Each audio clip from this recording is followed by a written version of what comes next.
मेरा 52 साल की उम्र है अभी। पहली बार मतलब कश्मीर, जम्मू कश्मीर में 30-32 साल के बाद ऐसा माहौल मैंने देखा। हमने घर वालों को पहले ही लाया, हमने बोला हम चाय फिर पियेंगे, वोट जब डालेंगे फिर मज़े से चाय वाय पियेंगे, हम बोलेंगे इतना खुश है। कतरा कतरा समंदर बन सकता है, इसलिए अगर एक एक वोट डालेंगे हम उससे अच्छा उम्मीदवार हम चुन सकते हैं जो हमारी बात करे। श्रीनगर लोकसभा सीट के लिए मतदान की ये तस्वीर पाकिस्तान भी देख रहा होगा, सारी दुनिया भी देख रही होगी। कश्मीर घाटी के जिन इलाकों में चुनाव के दिन कभी बायकॉट का शोर सुनाई देता था, वहां पर लोकतंत्र पर ऐसी आस्था नजर आ रही है कि मतदान के पुराने सभी रिकॉर्ड टूटते नजर आ रहे हैं। शोपिया हो, गांदरबल हो या फिर पुलवामा, कभी जहां से आतंकी हमलों की खबरें आती थीं, वहां मतदान के लिए लंबी लंबी कतारें लगी दिखाई दे रही हैं। आज कश्मीर घाटी में लोगों ने मतदान के लिए ऐसा उत्साह दिखाया कि सिर्फ 4 घंटे में पिछली बार के मतदान का रिकॉर्ड टूट गया। लोग यहां मतदान केंद्र खुलने से पहले कतार में खड़े हो गए। अनुच्छेद 370 हटने के बाद कश्मीर घाटी में पहली बार एक बड़ा चुनाव देखने को मिल रहा है और इस चुनाव में उत्सव भी बहुत ज़्यादा है। जैसा कि आंकलन लगाया गया है कि काफ़ी मात्रा में जो है यहाँ लोग निकलेंगे और वैसा ही होता दिख रहा है। इस वक्त हम श्रीनगर पार्लियामेंट्री कॉन्स्टिट्यूंसी के आउटस्कर्ट्स में एक पोलिंग स्टेशन पे खड़े हैं और आप देखिए सुबह का ही समय है। यहाँ पर महिलाएं पुरुष जो है लगातार कतारों में खड़े हैं। कश्मीर घाटी में चुनाव को लेकर ऐसा उत्साह पिछली बार कब देखा गया याद नहीं आता। लोगों ने जलपान से पहले मतदान किया। कभी डरे सहमे मतदान करने वाले लोग अब कैमरे के सामने खुलकर बता रहे हैं कि कश्मीर के लिए मतदान क्यों जरूरी है।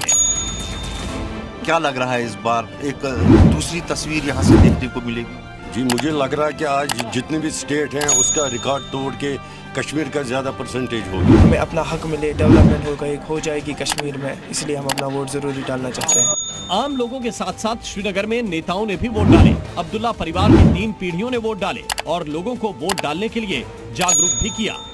मेरी तो सबसे मोहतबाना गुजारिश यही होगी कि वो इस मौके को गवाएं ना, इस मौके का वो इस्तेमाल करें, क्योंकि मैं बार बार ये कहता हूँ जमहूरियत में यही एक तरीका है जिससे कि हम अपनी आवाज़ जो है वो बुलंद कर सकें।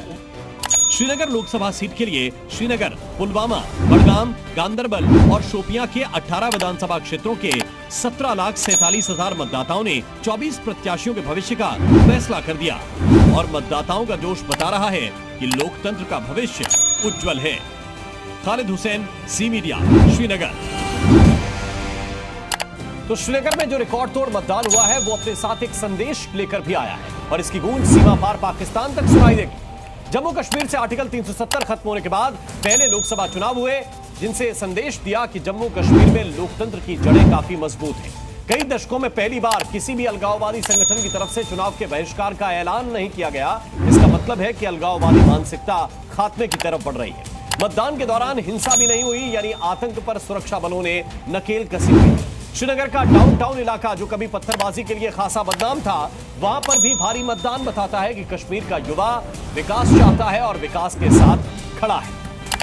और चलिए अब आपको बता दें किस तरह इस बार श्रीनगर में मतदान के पूरे रिकॉर्ड टूट गए हैं, ये भी आप जान लीजिए। 2004 लोकसभा चुनाव में यहां सिर्फ 18.57% वोट पड़े थे। 2009 में मतदान प्रतिशत थोड़ा सा बढ़ा था, 25.55% तक पहुंचा था।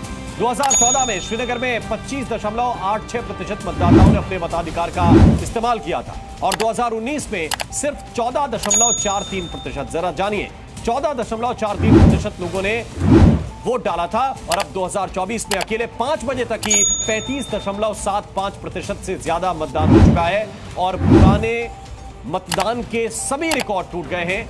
आखिरी आंकड़े आएंगे और तब पता चलेगा कि श्रीनगर में अंतिम मतदान का आंकड़ा क्या है।